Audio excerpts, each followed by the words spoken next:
Francis Galton और Charles Darwin, इन दोनों की कहानी बड़ी अमेजिंग है। क्या सिखाती है? एक इंसान ये है और एक इंसान ये है, लेकिन इन दोनों में से ये हिस्ट्री क्रिएट करता है। दुनिया इस इंसान को एडमायर करती है, पर ये दूसरा वाला इंसान जो है वो कुछ कर नहीं पाता। आखिर ऐसा क्यों होता है? क्यों इस पूरी दुनिया में कुछ लोग हैं जो कुछ कर नहीं पाते और कुछ है जो दुनिया के टॉप 1% में आ जाते हैं? देखा जाए तो जन्म लेते वक्त सबका दिमाग ऊपर वाले ने सेम तरीके से ही डिजाइन करा है, पर हिस्ट्री में नाम रजिस्टर होता है सिर्फ इन जैसे लोगों का। आखिर क्यों ये सक्सेसफुल हो पाते हैं? क्या है इनका सीक्रेट? तो सुनो, वो सीक्रेट है दिमाग को परफेक्टली डिजाइन करने की चाहत। जन्म लेते वक्त आपका दिमाग कैसा होगा ये आप डिजाइन नहीं कर सकते, पर इसके बाद में पूरी दिमाग की कहानी आप पूरी डिजाइन करते हो। कैसे? अब यहाँ एग्जांपल शुरू होता है सर फ्रांसिस गैल्टन का और चार्ल्स डार्विन का।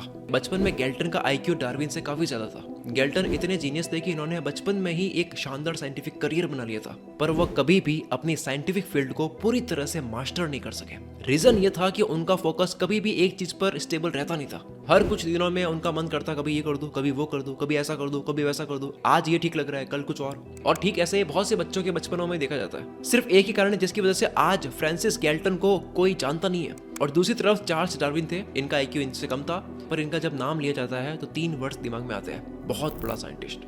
डार्विन एक ऐसे साइंटिस्ट है जिन्होंने हमेशा के लिए जिंदगी के बारे में हमारी सोच को बदल कर रख दिया। पर डार्विन एक आम बच्चे थे, इनका आईक्यू लेवल भी एवरेज था। ये खुद मानते थे कि मेरे अंदर चीजों को जल्दी समझने की कोई काबिलियत नहीं है। गैल्टन के कंपैरिजन में डार्विन के पास में कोई काबिलियत नहीं थी। तो फिर कैसे डार्विन दुनिया के इतने बड़े साइंटिस्ट बन गए जिनको पूरी दुनिया जानती है? अब इसको समझने के लिए इनकी जिंदगी सुनो। बचपन से ही डार्विन का शौक था बायोलॉजिकल सैंपल्स कलेक्ट करना। इनके पापा डॉक्टर थे जो चाहते थे कि मेरा लड़का मुझसे भी बड़ा डॉक्टर बने, इसीलिए डार्विन को यूनिवर्सिटी ऑफ एडिनबर्ग में एनरोल करा दिया। पर डार्विन को इस यूनिवर्सिटी में सिर्फ अंधेरा दिख रहा था। उनका कोई इंटरेस्ट नहीं था डॉक्टर की किताबों में। उनकी जिद थी कि वो डॉक्टर नहीं बनना चाहते थे। डार्विन के ऐसे बिहेवियर से इनके पापा काफी परेशान भी हो गए थे और उन्हें लगता था कि यार इस जिद की वजह से उनका बेटा कभी आगे नहीं बढ़ पाएगा। और फिर जब कोई रास्ता समझ नहीं आया तो उन्होंने चार्ल्स डार्विन को चर्च में काम दिलाने का फैसला किया। पापा का हुक्म मानकर इन्होंने यूनिवर्सिटी से चर्च शिफ्ट होने की तैयारी कर दी। लेकिन तभी उस यूनिवर्सिटी के एक प्रोफेसर ने इन्हें बताया कि एक रॉयल नेवी शिप है HMS बेगल, जो जल्द ही दुनिया घूमने जा रही है और उस शिप में बायोलॉजिस्ट की जरूरत है जो प्लांट्स और एनिमल्स के सैंपल्स कलेक्ट करके ऑब्जर्वेशन के लिए इंग्लैंड भेज सके। अब डार्विन के पास में जिंदगी जीने का बहुत बड़ा मौका था, ऊपर से काम भी ऐसा मिल रहा था जिस काम को वो शौक से कर सके। डार्विन ने इस वर्ल्ड ट्रिप पर जाने के लिए पापा से परमिशन मांगी, पर इन्हें जाने से मना कर दिया। लेकिन इस बार डार्विन ने अपने मन की सुनी और ये काम एक्सेप्ट कर लिया। अब यहाँ से डार्विन का सफर स्टार्ट होता है। इनका सैंपल्स कलेक्ट करने का काम इनकी लाइफ को मजेदार बना रहा था। साउथ अमेरिका में इन्होंने बहुत ही शानदार काम किया। प्लांट्स, एनिमल्स और बर्ड्स, हर तरह के सैंपल्स कलेक्ट किए। इसके साथ में ये फॉसिल्स और बोन्स कलेक्ट करते थे। डार्विन अपने सारे सवालों के जवाब उस बायोलॉजिकल स्पेसिमेंस के कलेक्शन में ढूंढ रहे थे। उन्होंने अपनी सारी एनर्जी इसी काम में लगा दी और इतने सारे सैंपल्स कलेक्ट किए कि उनके दिमाग में एक थ्योरी बननी शुरू हो गई। 5 साल समुद्र में बिताने के बाद डार्विन इंग्लैंड लौट आए और बाकी की बची हुई जिंदगी अपनी इवोल्यूशन थ्योरी को बिताने में लगा दी। इस प्रोसेस में बहुत से चैलेंजेस इनको फेस करने पड़े। उस समय विक्टोरियन और एडवर्डियन की लिटरेचर थ्योरीज इंग्लैंड में चलती थी और इतने बड़े लोगों के सामने अपनी थ्योरी को प्रूव करने के लिए डार्विन को अपनी पॉलिटिकल और सोशल स्किल्स बहुत डेवलप करनी पड़ी, जिसके बाद में फाइनली इनकी मेहनत रंग लाई और डार्विन की थ्योरी पूरे वर्ल्ड में फेमस हुई और एक्सेप्ट हुई। कंक्लूजन, डार्विन ने अपने दिमाग में एक शौक पाला और इस शौक को पूरा करने के लिए अपने दिमाग को परफेक्टली डिजाइन करा। डार्विन ने 4 चीजें फॉलो करी: continuing efforts, neglecting self doubt, facing obstacles and last में फिनिशिंग व्हाट इज स्टार्टेड। पर इन सबको फॉलो करने के लिए आपके अंदर भी डार्विन की तरह इनर फोकस होना चाहिए, और यही इनर फोकस आपको एक एवरेज इंसान से जीनियस इंसान बनाता है। Leonardo da Vinci, the great artist and inventor of 15th century, इनका भी ये मानना था कि हम सब में एक इनर पावर होती है जो इस वर्ल्ड को फेस करने के लिए हमें कैपेबल बनाती है। इनको भी बचपन में ज्यादा पढ़ने का मौका नहीं मिला, पर इन्होंने नेचर को बड़े ध्यान से ऑब्जर्व करा। इनको ये पता था कि इनको नेचर की खूबसूरती को देखने का मजा आता है और ये नेचर की ब्यूटीफुल पावर को अच्छे से समझना भी चाहते थे। इसलिए शांति से पहाड़ों और नदियों के किनारे बैठकर आराम से ध्यान से ये तस्वीरें बनाते थे। बात हो रही है कि कैसे आप एक स्किल को मास्टर कर सकते हो, तो इससे रिलेटेड आप कुको FM पर how to master any skill audio book सुन सकते हो, जिसे ऑलरेडी 3 लाख से भी ज्यादा लोगों ने सुन लिया है। और साथ ही mastery of self for wealth, power and success show को भी सुन सकते हो। इन दोनों शोज में काउंटलेस प्रिंसिपल्स बताए गए कि कैसे आप एक फील्ड के माहिर बन सकते हो। कुको FM एक ऑडियो लर्निंग प्लेटफॉर्म है जिसे मैं खुद यूज करता हूँ, और रिसेंटली मैंने देखा तो पता चला कि हमारे हजारों सब्सक्राइबर्स ने कुको FM से डेली कुछ ना कुछ सीख रहे हैं और आगे बढ़ रहे हैं। लेकिन अगर आपने अब तक कुको FM की ऑडियो बुक नहीं सुनी है तो अब आपके लिए कुको FM ने 7 डेज का फ्री ट्रायल शुरू कर दिया है। इन 7 दिन के दौरान आप आप पूरे प्लेटफॉर्म की कोई भी शो सुन सकते हो जिसमें 5000 से भी ज्यादा शोज शामिल हैं, बिल्कुल मुफ्त। ऑफर बहुत ही तगड़ा है, तो अपने दोस्तों और अपने फैमिली मेंबर्स को भी जरूर बताना। और ये ऑफर एक बहुत ही लिमिटेड टाइम के लिए है, तो जल्द ही जाकर के इस ऑफर को अवेल करो। और हाँ, after 7 days free trial subscription plan will be activated. So अभी जाओ, डिस्क्रिप्शन में जो स्पेशल लिंक है वहां से कुकू एफएम डाउनलोड करो और जो मैंने बताया है इन दोनों शोज को भी सुनो। अब आ जाते हैं हम अपनी वीडियो की तरफ। और अब अगर आपको भी डार्विन की तरह अपनी जिंदगी में किसी एक फील्ड का मास्टर बनना है तो उसके लिए आपके सामने ये पॉइंट्स है, आपको ये फॉलो करना है। Number 1, what was your childhood dream?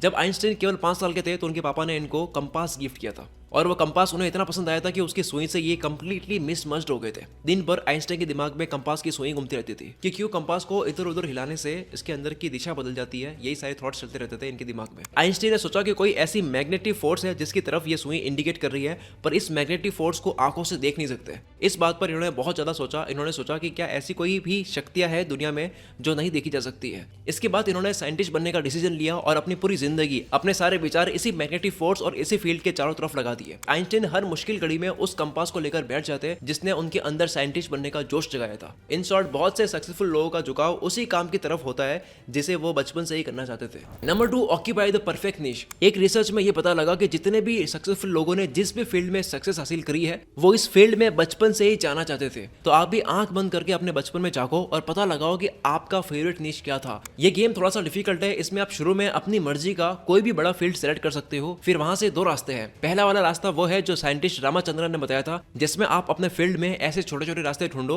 जो आपको अच्छे लगते हैं। जब मन करे आप एक स्मॉल फील्ड छोड़कर दूसरे स्मॉल फील्ड में ट्राई करो। ये प्रोसेस आप तब तक करते रहो जब तक आपको कोई ऐसा फील्ड ना मिल जाए जो आपको एकदम सही लगे। दूसरे रास्ते का नाम है मात्सुओका। मान लो आपने एक फील्ड में मास्टरी कर ली, जैसे रॉबोट बनाना आपने सीख लिया, तो इसके बाद में दूसरे सब्जेक्ट की भी स्किल आप सीखना स्टार्ट कर दो, जैसे कि न्यूरोसाइंस। अब इन दोनों फील्ड्स के नॉलेज को आप मिला दो, जिसके बाद में शायद ऐसा हो सकता है कि आप नया फील्ड बना दो, या फिर आप इन दोनों फील्ड्स में कुछ ऐसे कनेक्शंस एस्टेब्लिश कर दो जो अब तक किसी ने नहीं करे। अब आपके ऊपर है कि आप चाहो तो इन दोनों में से कोई भी रास्ता चुन सकते हो, जिसके बाद आप एक ऐसे फील्ड में होगे जिसमें आपको कोई कंपटीशन नहीं होगा। आपको वो करने की आजादी होगी जो आप करना चाहते हो। आप उस फील्ड में अपना खुद का एजेंडा सेट कर सकते हो और ये पूरी फील्ड आप कंट्रोल कर सकते हो। Number 3, avoid the false path. कुछ लोग पैसा कमाने के लिए वो करियर ऑप्शन चूज कर लेते हैं जिसमें उनका कोई इंटरेस्ट नहीं है, लेकिन उसके अंदर पैसा देखते हैं वो। या कुछ लोग अपने पेरेंट्स के प्रेशर में आकर के वो प्रोफेशन चूज कर लेते हैं। हम सबने 3 इडियट मूवी देख रखी है कि कैसे फरहान वाइल्ड लाइफ फोटोग्राफर बनना चाहता था, पर पेरेंट्स के प्रेशर में उसे इंजीनियरिंग करनी पड़ी, जिसमें ना तो वो खुश रहा और ना ही उसने अच्छा परफॉर्म किया। इसलिए whenever you are thinking about your career choice, then never think about your family pressure. और हाँ, आपको कोई भी ऐसा फील्ड चूज नहीं करना है जिसके अंदर आपको पैसा दिख रहा है, क्योंकि अल्टीमेटली आप पैसा तो कमा लोगे लेकिन आप खुश नहीं रहोगे। हमेशा आपके ऊपर काम करने का प्रेशर रहेगा और जिसको आप एंजॉय भी नहीं कर रहे हो और ना आप पैसा एंजॉय कर पाओगे। Number 4, change your decision on time. अगर आपने कोई भी गलत करियर चूज कर लिया जिसमें आपको कोई इंटरेस्ट नहीं है तो उसको आपको पहले ही बदल देना चाहिए,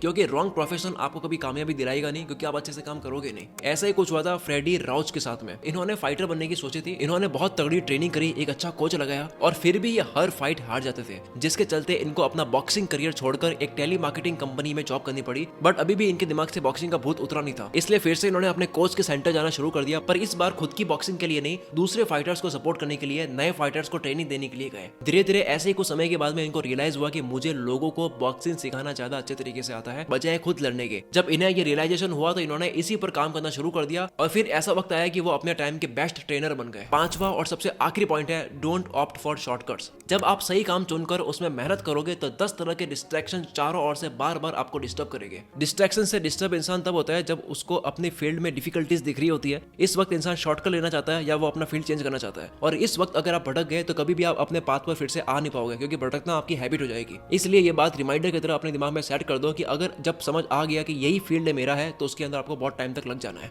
तो ये थे 5 पॉइंट्स। अगर आपने ये अप्लाई कर लिए ढंग से तो आप अपने फील्ड के बाप आदमी बन सकते हो। अब तक के लिए सिर्फ इतना है। कुकू एफएम का लिंक आपको नीचे डिस्क्रिप्शन में मिल जाएगा। मिलते हैं अगली वीडियो में। Wish you all the very best. मैं शकील कुल मित्र से आपके सपनों को सपोर्ट करता हूँ।